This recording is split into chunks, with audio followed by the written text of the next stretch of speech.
ಒಂದು ಆನೆ ನದಿಯ ನೀರಲ್ಲಿ ಸ್ನಾನ ಮಾಡಿಕೊಂಡು ತನ್ನ ಮೈನ ಪರಿಶುದ್ಧ ಮಾಡಿಕೊಂಡು ತನ್ನ ಬಿಡಾರದ ಕಡೆ ನಡ್ಕೊಂಡು ಹೋಗ್ತಿರುತ್ತೆ. ದಾರಿಲಿ ಒಂದಷ್ಟು ಹಂದಿಗಳು ಕೆಸರಲ್ಲಿ ಬಿದ್ದು ಒದ್ದಾಡಿ ಮೈಯೆಲ್ಲ ಗಲೀಜ್ ಮಾಡಿಕೊಂಡು ಈ ಆನೆಯ ಕಡೆ ನಡ್ಕೊ ಬರ್ತಿರುತ್ತೆ. ಸೊ ಈ ಗಲೀಜಾಗಿರುವಂತ ಹಂದಿಗಳನ್ನ ನೋಡಿದಂತ ಆನೆ ಡಿಸೈಡ್ ಮಾಡುತ್ತಂತೆ, ನಾನು ಈಗಿನ್ನು ಸ್ನಾನ ಮಾಡಿ ಪರಿಶುದ್ಧವಾಗಿ ಬಂದಿದ್ದೀನಿ, ಈ ಗಲೀಜ್ ನನ್ನ ಮಕ್ಕಳು ಸಹವಾಸ ಬೇಡ, ಅವು ಹೋಗ್ಲಿ ಅಂತ ಹೇಳಿ ಅವುಗಳಿಗೆ ದಾರಿ ಮಾಡಿಕೊಟ್ಟು ಸೈಡಿಗೆ ನಿಂತ್ಕೊಡುತ್ತಂತೆ. ಆನೆಯ ಈ ವರ್ತನೆಯನ್ನ ನೋಡಿದಂತ ಹಂದಿಗಳು ಅನ್ಕೊಡುತ್ತಂತೆ, ನಮಗೆ ನೋಡಿದ್ರೆ ಆನೆಗಳಿಗೂ ಕೂಡ ಭಯ, ನಮಗೆ ಎಷ್ಟು ಗೌರವವನ್ನು ಕೊಡುತ್ತೆ, ನಾವು ಹೋಗ್ತಿದ್ರೆ ನಮಗೆ ದಾರಿ ಮಾಡಿಕೊಡುತ್ತೆ ಅಂತ. ಇದೇ ತರ ನಾವು ಕೆಲವು ನೆಗೆಟಿವ್ ವ್ಯಕ್ತಿಗಳಿಂದ ನಮ್ಮಿಂದ ದೂರ ಇಟ್ಟಾಗ ಅವ್ರು ಅನ್ಕೊಂತಾರೆ ಅವರು ನೋಡಿದ್ರೆ ನಮಗೆ ಭಯ, ಸೊ ನಾವು ದೂರ ಇದ್ದೀವಿ ಅಂತ. ಬಟ್ ವಾಸ್ತವ ಏನು ಅಂದರೆ, ಯಾವ ವ್ಯಕ್ತಿಯಿಂದ ನಿಮ್ಮ ಜೀವನಕ್ಕೆ ಮತ್ತು ನಿಮ್ಮ ಹೆಸರಿಗೆ ಕಳಂಕ ಬರುತ್ತೋ ಅಂಥ ವ್ಯಕ್ತಿಗಳನ್ನ ದೂರ ಇಡೋದೇ ಒಳ್ಳೆಯದು. ಆನೆ ಎಷ್ಟು ಶಕ್ತಿವಂತ ಅಂದರೆ ಅದು ಡಿಸೈಡ್ ಮಾಡಿದ್ರೆ ಆ ಹಂದಿಗಳಿಗೆ ಒಂದು ಗತಿ ಕಾಣಿಸೋದಕ್ಕೆ ಒಂದು ಕ್ಷಣ ಸಾಕು, ಆದರೂ ಕೂಡ ಅದು ಅವುಗಳಿಂದ ದೂರ ನಿಲ್ಲುತ್ತೆ. ಸೊ ನಾವು ಕೂಡ ನಮ್ಮ ಜೀವನದಲ್ಲಿ ನಮ್ಮ ಸಾಮರ್ಥ್ಯವನ್ನು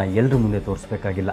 ಕೆಲವೊಂದ್ಸತಿ ಕೆಲವು ಟಾಕ್ಸಿಕ್ ಜನಗಳಿಂದ ದೂರ ಇರಬೇಕಾಗುತ್ತೆ, ಬಿಕಾಸ್ ಅವರಿಗಿಂತ ನಿಮ್ಮ ಜೀವನ ದೊಡ್ಡದು. ನನ್ನ ಈ ಮಾತುಗಳು ನಿಜ ಅನಿಸಿದ್ರೆ ಈ ಮಾತುಗಳನ್ನು ಯಾರು ಕೇಳಬೇಕೋ ಅವ್ರಿಗೆ ಶೇರ್ ಮಾಡಿ.